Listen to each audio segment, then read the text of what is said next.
Okay, so tell me a little bit about yourself. My name is Aish, and I'm a student from the UK. I want to study medicine because I have a strong interest in science, and I know medicine is mostly science based. And I feel like I get on really well with other people. So, combining both of my passions of science and being a sociable person, I think I would be appropriate for medicine. Um, when I was younger, my mum, when she had an accident which involved her going to hospital, and I was too young to comprehend what had happened to her. And I remember arriving at the hospital and just freaking out because I didn't know what was going on.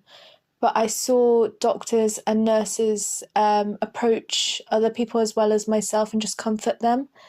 And it reminded me that doctors aren't people who just stick needles into you or take blood or have like this vast knowledge of information, but they're people at the end of the day who empathize and care about other people. And I feel like that's a strong trait of mine, which is why I think I'd be appropriate to do a medical degree and hopefully become a doctor. Um, I really enjoy drawing. It's a hobby of mine and it's something I've developed to help me deal with stressful times. So I like to do a lot of portraits or watercolor pieces or just anything that comes to my mind just to help me calm down in stressful situations. And I think like having a skill that you can develop really motivates me and reminds me that I've started somewhere where I wasn't very good and I can develop myself to become better. And I think that is something you need for medicine as well, because obviously it's very difficult. And for you to have that self development over time and remind yourself it is possible would be really important. I enjoy spending a lot of time with my friends as well. So, both in an educational sort of way where we'll sit and work together to make sure that the job is done, and just making sure I have time away from my work. So, we'll go out for coffee or we'll sit together and watch a film. And just having that balance is very important to me. I think it's something I look forward to at the end of the day, just sitting with my friends and watching a film. I also enjoy going on walks a lot. So I'll go for long walks after coming home from school just because it really helps me feel calm, and I like looking at the scenery around me. And that's it really.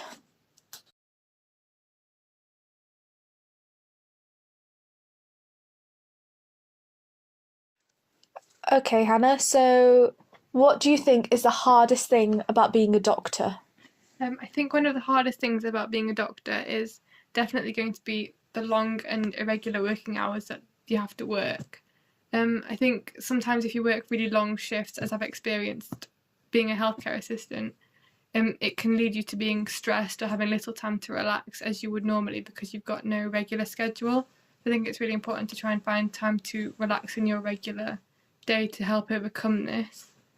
Um, and if you get really tired or stressed, it might lead to you not giving the same standard of care that you want to be able to give to your patients. Another thing which I think might be really hard as a doctor in the future is breaking bad news, because knowing that you hold potentially life-changing information of a patient and not knowing how they're going to react is something that I think is going to be really difficult, but it's something that will hopefully get taught when I get into medical school. So the sugar tax came into play in April 2018, and it will apply to products which contain more than 5 grams of sugar per 100 ml. What are your opinions on the sugar tax? Um, well, on the one hand, I can see why the sugar tax has been implemented and why it might be seen as a good thing. For example, obesity costs the NHS a huge amount of money every year, and related illnesses such as diabetes and heart disease is such an increasingly big um, disease nowadays. Um, the money towards these causes could be better spent elsewhere, and also the money gained from the tax could be better spent in different areas of healthcare or um, social care, for example. And it encourages companies to reduce the amount of sugar put in their food and their products, and also encourages people maybe to consume less of that food. So it, I can see why it would be a good thing. But on the other hand, I understand why people might be disappointed or people who don't agree with the tax.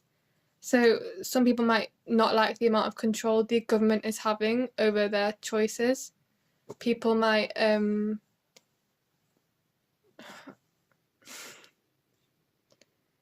people want responsibility and autonomy over their own decisions, and they might see the government as intervening in their right to choose what they put into their body. Also, the fat tax, the sugar tax, is going to not necessarily work. So in this instance, it'll just cause people to be paying more for the same amount of product as they had before, and this will hit people who are generally on a lower income or have a less financial status than others in particular, which is obviously really negative. And if it doesn't have the overall intended effect, then it's just something that can be seen as quite negative. So overall, I'd say the sugar tax is a positive thing, but might not bring about the effects intended. So just to clarify, do you think the sugar tax is good or bad? Overall, I think it is a good thing to implement. I think it will bring more awareness, at least, to the public to reduce sugar consumption, and might encourage companies to put less into their products. So yeah, overall, I think it is a good thing. Okay, thank you. Okay, Aish, can you give me an example of when you displayed teamwork? I think I would like to say that I am both a good team player as well as a team leader, and I think I demonstrated this while on NCS. So there are two tasks I want to talk about. The first one was where I played the role of team leader. So myself and a group of friends were hosting a charity event where we were educating young adults and children on endangered animals, because we noticed a lot of people weren't aware of what was going on in their local environment as well as the environment in the whole planet, and they weren't aware of endangered species around them. So as a team leader, I had to ensure that this event would be successful. So I gave everybody a task to do, and I had to make sure that everybody completed their designated task in time. But I also had to remember that I couldn't just sit back and watch everybody do everything. I had to take part as well and contribute just to keep morale high in the group and ensure that the task is obviously done. So I remember we ordered some food for the event, and the logistics team informed us that it probably wouldn't have come on time.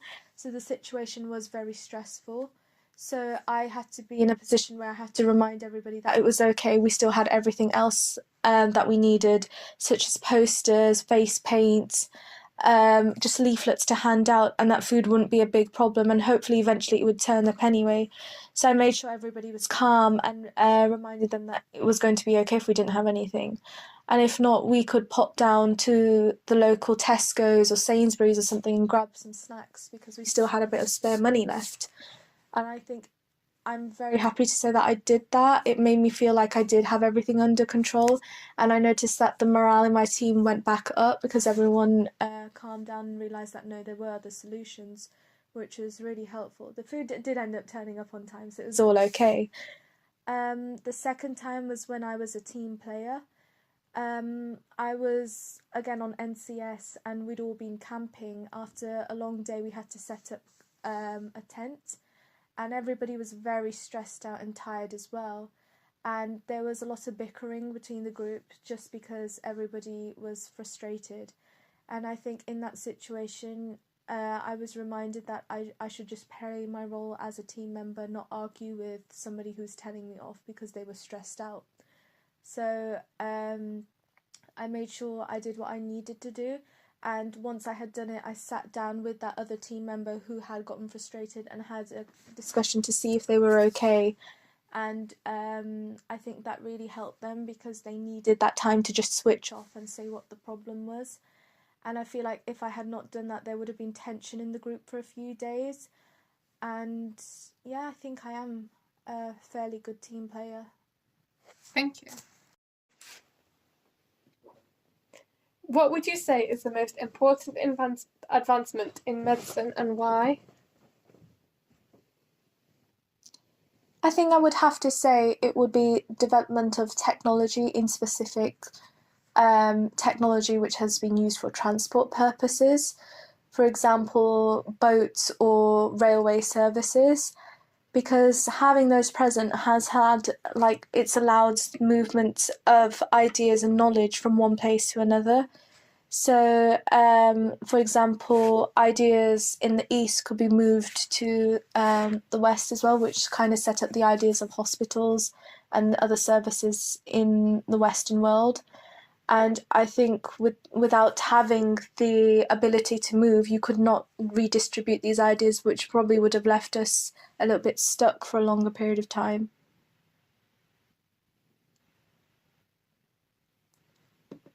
Okay. Interesting answers. But what would you say about something like vaccinations, which have prevented people from contracting diseases? Obviously, we can't reject the importance of vaccination because it's saved millions and billions of lives, and we have to be grateful for that. But I feel like if we did not have transport mechanisms put in place, we wouldn't have been able to have vaccines be as effective as they are now. I mean, we've eradicated smallpox thanks to having transport and being able to move vaccines around to different parts of the world. So I think you have to remember the roots can be sometimes more important than the actual solution itself. Thank you. Okay, so tell me about a time where you had to make a very difficult decision. So, as I mentioned, I'm currently working as a healthcare assistant in a hospital, and I'm naturally given quite a bit of responsibility when it comes to patients. And one of my responsibilities is sometimes having to feed patients. So, I've had a patient before where I've had to feed them, but they've not been accepting the food I was trying to give them.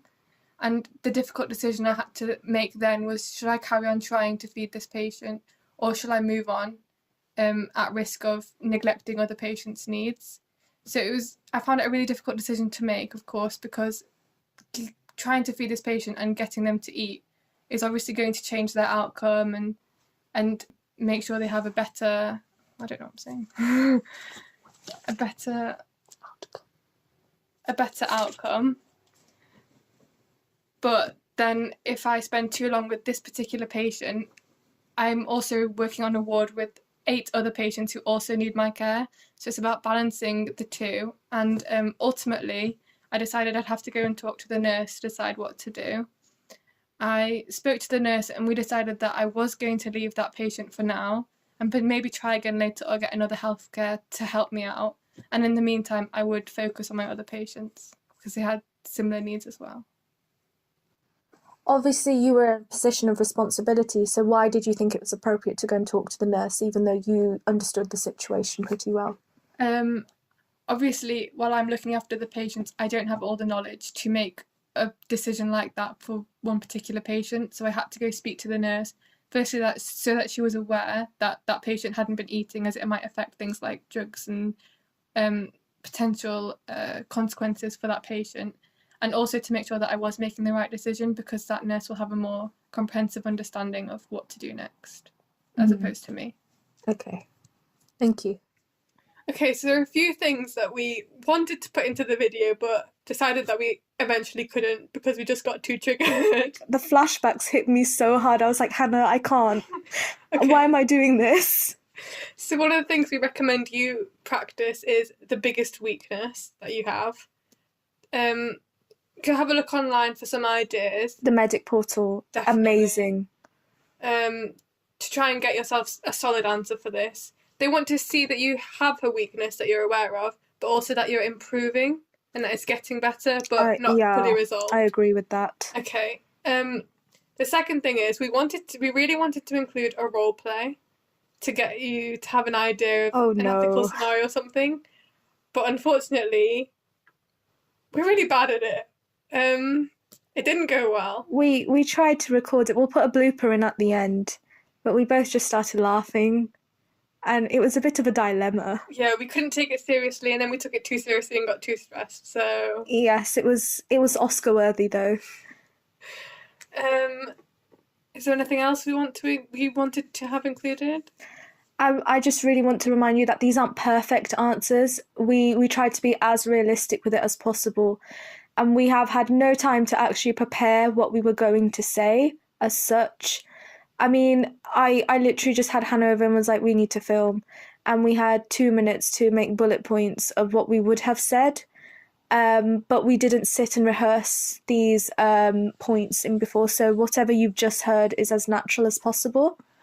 And also saying that we're obviously trying to be interviewers and interviewees, and your interviewer that you're going to get on the day might be so different.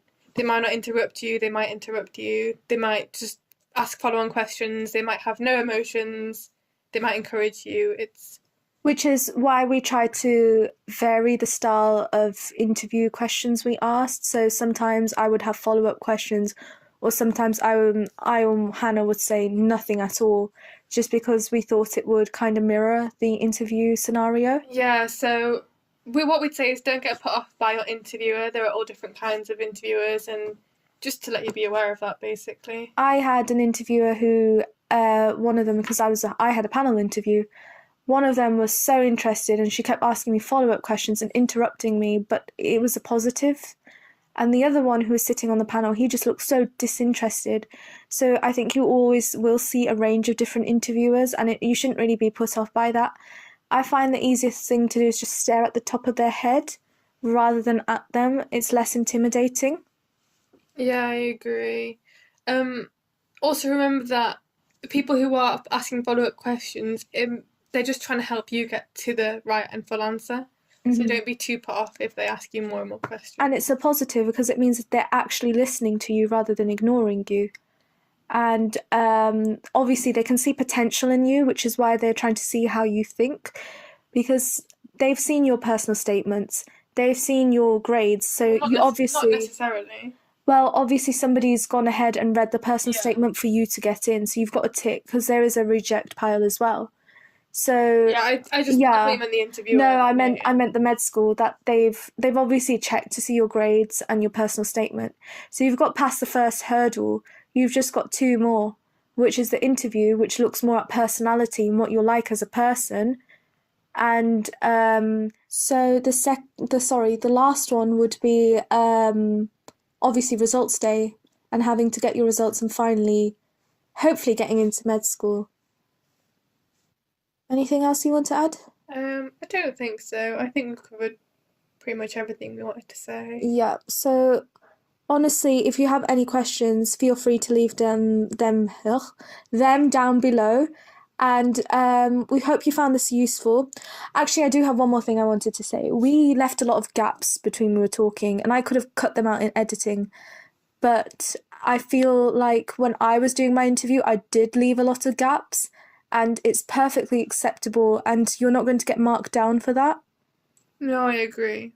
Definitely. Yeah, and I think it shows if you have a 1 to 2 minute gap, or however long we took right at the beginning, to just sit and think about what you want to say. It does show that you reflect a lot, and that's one of the key things that the interviewers are looking for. So don't feel scared to not answer straight away, or just pause in between what you're saying just to have a little think, because you're not going to get marked down for it.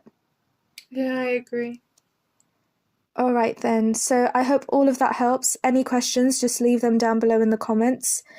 Hopefully all your interviews go well as well, and see you soon. Bye. Bye.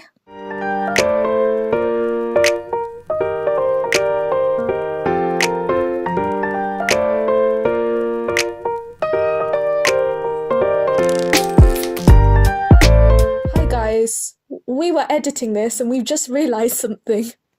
Okay, so there are more stations that we want to make sure that you know about if your interview is MMI. So, for example, they might have a mathematics station. Drug calculations. They might have role play, which I think we did mention actually. They just might have like they might give you a card with some information on, then ask you follow-up questions.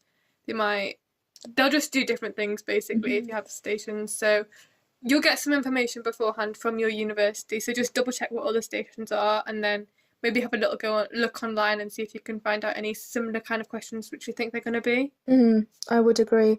I know that dexterity is coming into play a little bit as more Oh, as for well. medicine? I know, which is quite No, I had surprising. no idea. I had somebody from my old school had to do a station where they had to sew in a straight Wow. line, and they were assessed for that. So I really would check what your university is looking for. I think that is more of a dentistry thing, Yeah. but I'm quite surprised that that individual had to go through that. Yeah, I'm surprised too. And be aware that some interviews begin as soon as you get there and not when you get into the room. So So they always be might be polite. assessing you from the beginning. I Definitely. know one particular uni that does that, so just be aware. Scary stuff.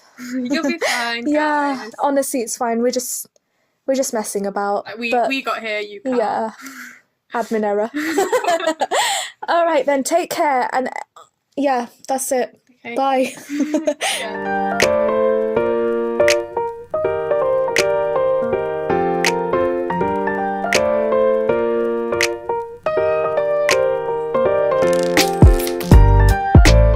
Hannah and I haven't done much preparation for this.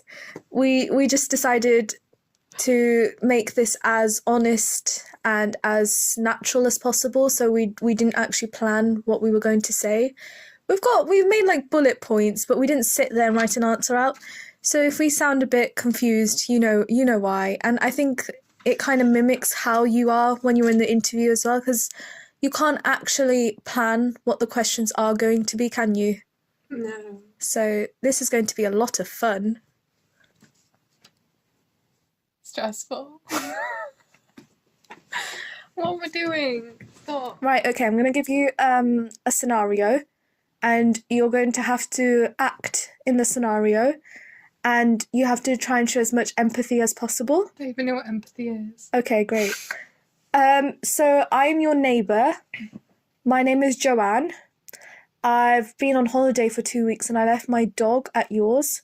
My dog's name is Saffron.